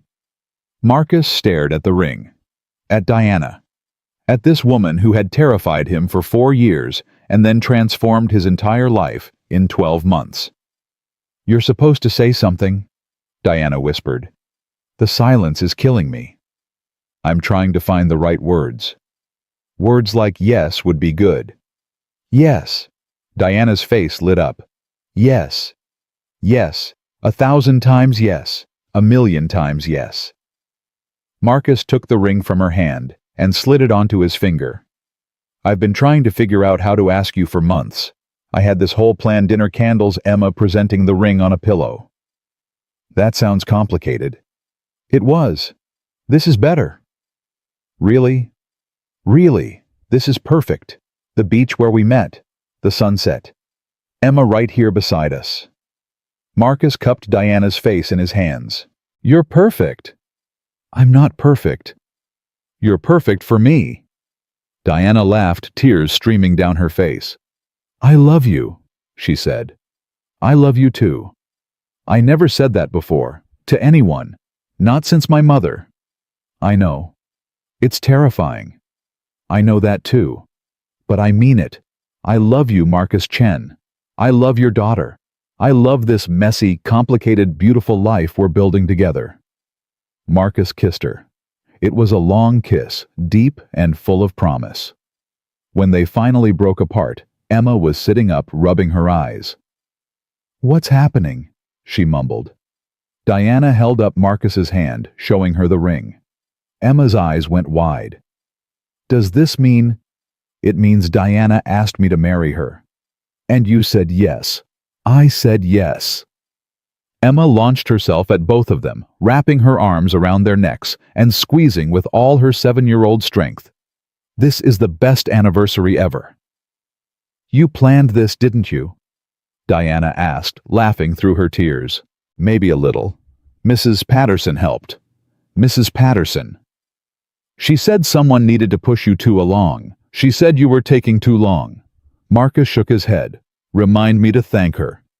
"You can thank her at the wedding. She's already planning it. She said she knows a guy who does flowers." Diana looked at Marcus. Marcus looked at Diana. "What have we gotten ourselves into?" Diana asked. "A family," Marcus replied, "with all the chaos that comes with it. I wouldn't have it any other way. Neither would I." The sun sank below the horizon, and the three of them sat together on the blanket, watching the stars emerge one by one. Emma fell asleep again, her head in Diana's lap, her small hand clutching the fabric of Diana's dress. "She does that," Marcus said softly. "Falls asleep on people she loves." "I noticed. You're the only person she's ever fallen asleep on besides me." Diana stroked Emma's hair gently. "I'm honored." "You should be. Emma doesn't trust easily. She's been let down before. By her mother. By her mother. By babysitters who didn't show up. By a world that doesn't always make room for little girls with big feelings." Marcus paused. "You're different. She knew it from the moment she met you." "How?" "I don't know. Kids see things we miss. They see the truth behind the masks." Diana was quiet for a long moment. "My mother used to say that children are closer to God than adults," she finally said. "Because they haven't learned how to lie yet. They see the world as it really is, not as we pretend it to be." "Your mother sounds like she was wise." "She was. She was the kindest person I ever knew. Patient. Loving. Everything I'm not." "You're more like her than you think." Diana looked down at Emma. "Maybe. I hope so. I know so." They sat in silence for a while longer, listening to the waves and the wind and the quiet breathing of the child between them. Then Marcus spoke. "1 year ago, I accidentally saw my boss topless at the beach." Diana laughed. "That's one way to put it. She caught me staring. I did. I thought my life was over. So did I. Instead, I found my family." Marcus reached over and took her hand. "Instead, I found you." Diana interlaced her fingers with his. "The wind did us a favor that day. The biggest favor of my life. Mine too." They stayed at the beach until the moon rose high over the water. Then Marcus carried Emma to the car while Diana folded the blanket and gathered their things. On the drive home, Emma woke up just long enough to ask one question. "Are we going home now?" "Yes, sweetheart. We're going home. All of us together." Diana reached back and squeezed Emma's hand. "All of us. Together. Always." Emma smiled and closed her eyes. Marcus looked at Diana. Diana looked at Marcus. No more words were needed. They drove home through the quiet streets, a family forged from accident and circumstance and the stubborn refusal to let fear win. They had scars, all three of them, wounds that would never fully heal. Memories of loss and betrayal and loneliness that stretched back years. But they also had this, each other, a future they would build together one day at a time, the same way Marcus built buildings with patience and precision and unwavering faith that the foundation would hold. Because some foundations are worth building slowly. Some families are worth fighting for. And some love stories begin with the most embarrassing moments unfold through the hardest challenges, and end with three people on a beach watching doves fly free, finally understanding that broken things can be beautiful too. That imperfect things can be whole. That home isn't a place, it's the people who stay. Marcus Chen had spent 4 years afraid of his boss, 3 years raising his daughter alone, and his entire adult life believing that love was something that happened to other people. He was wrong. Love happened to him on a windy Saturday at Sunset Pier, when the universe conspired to expose not just Diana's body, but both of their hearts. And in the end, that accidental glance, that moment of mortification and terror and shame, became the greatest gift he'd ever received. Because it gave him Diana. It gave Emma a mother. It gave all of them a home. And that Marcus knew with absolute certainty was worth every awkward moment, every sleepless night, and every burned pancake along the way. The best love stories aren't perfect, they're real. And this one was the realest story Marcus had ever lived.